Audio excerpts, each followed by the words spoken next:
আসসালামু আলাইকুম দর্শক আজকের পর্বে তৈরি করে দেখাবো বাচ্চাদের জন্য খুবই পুষ্টিকর এবং হেলদি একটি সুজির রেসিপি। এইভাবে সুজি রান্না করে খাওয়ালে বাচ্চারা যেমন অল্প খাবারে বেশি পুষ্টি পাবে, সেই সাথে বাচ্চারা সারাদিন এনার্জেটিক থাকবে এবং বাচ্চাদের দ্রুত ওজন ও উচ্চতা বাড়াতে সহায়তা করবে। পাশাপাশি বাচ্চাদের যদি কোষ্ঠকাঠিন্যের সমস্যা থাকে সেই সমস্যাও দূর করতে সাহায্য করবে। আর এইভাবে সুজি রান্না করে আপনারা 8 মাস থেকে 4 বছর বয়সী বাচ্চাদেরকে খাওয়াতে পারবেন। তাহলে আর কথা না বাড়িয়ে সরাসরি চলে যাচ্ছি মূল রেসিপিতে। তো প্রথমেই আমি এখানে একটি প্যানের মধ্যে দিয়ে দিচ্ছি হাফ চা চামচ পরিমাণ বাটার। আপনারা চাইলে এখানে বাটারের পরিবর্তে ঘি অথবা অলিভ অয়েলও ব্যবহার করতে পারেন।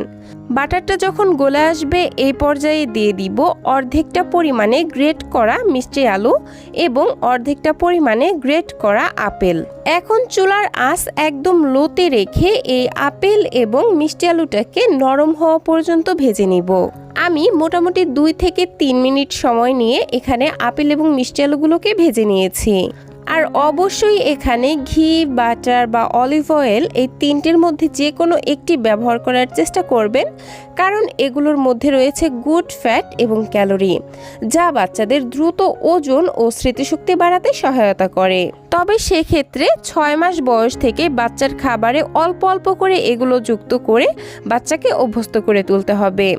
তো যাই হোক, কথা বলতে বলতে আমি আপেল এবং মিষ্টি আলুগুলোকে খুব ভালোভাবে ভেজে নিয়েছি। এখন এগুলোকে একটা সাইডে সরিয়ে রাখছি। দেন এই প্যানের মধ্যে দিয়ে দিচ্ছি বাচ্চার চাহিদা অনুযায়ী সুজি। আমি এখানে 2 টেবিল চামচ পরিমাণ বাজারের কেনা সুজি ব্যবহার করছি। আপনারা চাইলে ঘরেই স্বাস্থ্যসম্মত উপায়ে সুজি তৈরি করে নিতে পারেন। তো যাই হোক, এই আপেল এবং মিষ্টি আলুর সঙ্গে আমি সুজিগুলোকেও মোটামুটি 1 থেকে 2 মিনিটের মতো ভেজে নিচ্ছি। দেন এগুলো রান্না হওয়ার জন্য দিয়ে দিব পরিমাণ মতো বিশুদ্ধ খাবার পানি। আর পানি দিয়ে ঘন ঘন নেড়েচেড়ে দিতে হবে, তা না হলে সুজিগুলো বড় বড় দলা পেকে যাবে। আপনারা 1 বছরের বড় বাচ্চাদের জন্য এই খাবারটি রান্না করলে এখানে পানির পরিবর্তে গরুর দুধ দিয়ে রান্না করতে পারবেন। এই পর্যায়ে এসে সুন্দর একটি ফ্লেভারের জন্য দিয়ে দিচ্ছি মুখ ফাটানো একটি এলাচ। একই সাথে খাবারটির টেস্ট বাড়ানোর জন্য সামান্য 1 চিমটি লবণও অ্যাড করে দিচ্ছি। আসলে বাচ্চার 1 বছর বয়সের আগে তাদের খাবারে কোনো ধরনের লবণ এবং চিনি দিতে নিষেধ করে থাকেন ডক্টরেরা। কিন্তু অনেক বাচ্চাই আছে মিষ্টি ছাড়া খাবার খেতে পারলেও লবণ ছাড়া একদমই খেতে চায় না। সেই ক্ষেত্রে আপনারা আপনাদের বাচ্চার ডক্টরের সঙ্গে কথা বলে 9 কিংবা 10 মাস বয়সের পর থেকে তাদের খাবারে অল্প অল্প করে লবণ যুক্ত করতে পারেন। আমার বাচ্চাও লবণ ছাড়া খাবার একদমই খেতে চাইতো না, তাই আমার বাচ্চার বয়স যখন 9 মাসের শেষের দিকে, তখন বাচ্চার ডক্টরের সঙ্গে কথা বলে আমি ওর খাবারে অল্প অল্প করে লবণ যুক্ত করা শুরু করেছিলাম। আল্লাহ তাআলার অশেষ রহমতে আমার ছেলের কোনো ধরনের সমস্যা হয়নি। তো যাই হোক দর্শক, কথা বলতে বলতে আমার সুজিটা কিন্তু পুরোপুরিভাবেই সেদ্ধ হয়ে গেছে। এখন হচ্ছে আমি যে এলাচটি দিয়েছিলাম সেটি তুলে ফেলে দিচ্ছি। দেন সুজিটি বাচ্চার খাওয়ার সুবিধার্থে এরকম একটি ম্যাশারের সাহায্যে যে আলু এবং আপেল দিয়েছিলাম সেগুলোকে একটু ম্যাশ করে নিচ্ছি।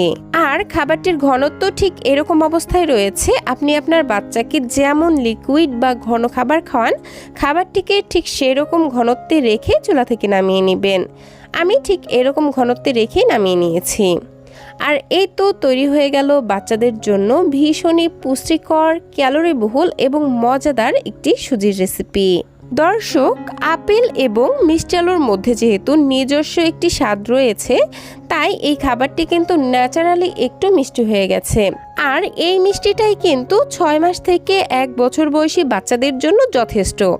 তবে যে বাচ্চারা একেবারেই খাবারটি খেতে চাইবে না, তাদের ক্ষেত্রে আপনারা চাইলে এখানে 1 থেকে 2টি খেজুর হাত দিয়ে ম্যাশ করে অ্যাড করে দিতে পারেন। তাতে করেও কিন্তু খাবারটি ন্যাচারালি মিষ্টি হয়ে যাবে। তো দর্শক, এই ছিল আমার আজকের আয়োজন।